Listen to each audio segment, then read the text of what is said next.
Bonsoir à toutes et à tous, bonsoir à tous les suivants et à tous les inconditionnels de Grégoire Omnisport doomu Gaynde Njaay warul tiit warul ragal te dañuy def benn taxaw seetlu si les joueurs formés par Aspire, un centre de formation qui est reconnu pour former de très bons joueurs, mais gis nañ ne les joueurs formés par Aspire donc font des drôles de choix, donc de drôles de choix ay choix yi nga xamante ne kenn du comprendre et seen carrière day am ay difficultés pour mën a donc décoller bu baax a baax donc naan limal 3 jours yi nga xamante ni ñoo bokk situation te ils ont été formés par Aspire, donc tel nañoo fël ils ont été internationaux sénégalais et actuellement ils ont des difficultés pour s'imposer dans le football professionnel. Donc le premier c'est Diawandou Diagne, donc Diawandou Diagne yàgg nañ ko dégg, il est né à Thiès en 1994 et actuellement il a 25 ans. Donc Diawandou Diagne lan moo tax ñu gën koo xam, il a signé très tôt au FC Barcelone parce que Diawandou donc bëreet il a signé au FC Barcelone. Donc keroog mu ngi ko doon préciser sur journal L'Observateur, nee na il avait signé pour jouer 3 ans avec le Barça B, mooy équipe réserve FC Barcelone. Donc moom nee na il avait signé au Barça B 3 ans. Donc moo tax donc Casa Open la njëkk a dem donc 2012-2013 mu joué fa 32 matchs, 2013-2014 mu joué fa 35 matchs, un but. Lui c'est un milieu de terrain qui peut jouer défenseur. Après mu dem Barça B donc mu joué fa donc 2014-2015 28 matchs, donc il a joué 28 matchs.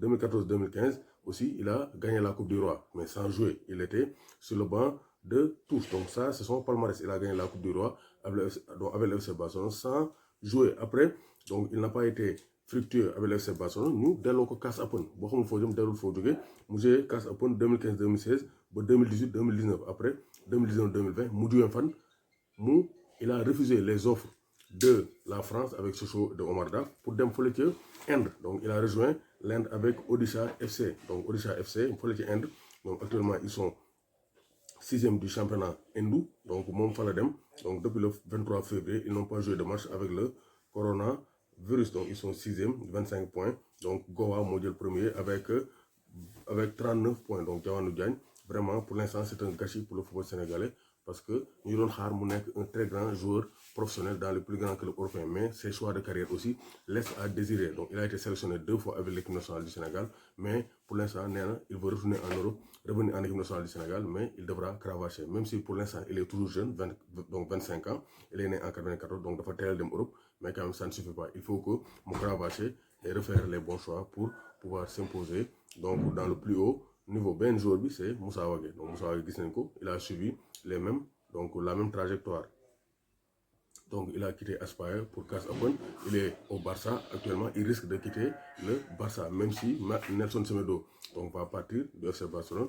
Moussa Wagué risque de quitter le FC Barcelone parce que comme Diawandou Diagne il n'arrive pas à s'imposer au FC Barcelone, mais moom moo ëpp chance Diawandou Diagne parce que donc Diawandou wax na ko, Moussa Wagué moom ëpp chance parce que moom il a signé avec l'équipe A, même si waroon naa def équipe B pour quelque temps, mais il a eu quelques pistes avec l'équipe première de FC Barcelone. Mais Moussa Wagué ba léegi il peine à décoller. Même chose aussi pour Souleymane Aw. Souleymane Aw ñëpp xam nañ ko, international U20 latéral gauche tànk bi neex la, donc da ciy diw lem. Il a été exceptionnel avec les U20 en 2017-2019, mais jusqu'à présent donc Souleymane Aw aussi il peine à s'imposer dans le haut niveau parce que actuellement il joue à Béziers en national et donc il peine vraiment à enchaîner les matchs. Donc dem na Casa Open ñu àll ko deuxième division encore Belgique. Ensuite il a pris son destin en main après une saison quasi blanche dem fële ca donc France en national à Béziers pour relancer sa carrière. Moom aussi c'est un très bon latéral gauche, mais c'est pour dire que il peine à faire les bons choix pour s'imposer dans le football professionnel. Ils sont encore jeunes, mais quand même il faut qu'ils fassent les bons choix et war nañoo jàngal la jeune génération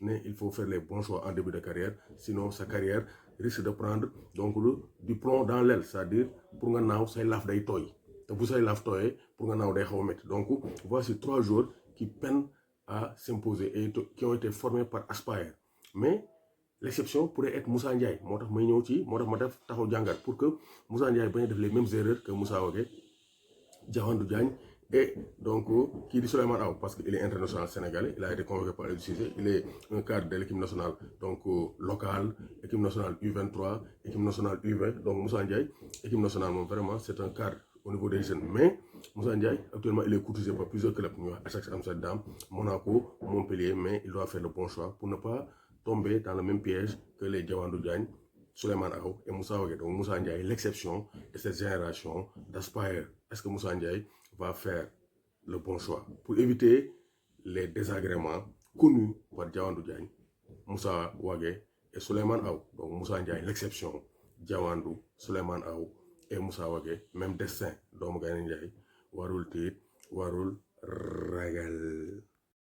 N'oubliez pas de vous abonner abonné leen ci compte Instagram Grégoire ak page Facebook Grégoire Omnisport doomu Gaynde Njaay warul tiit warul ragal.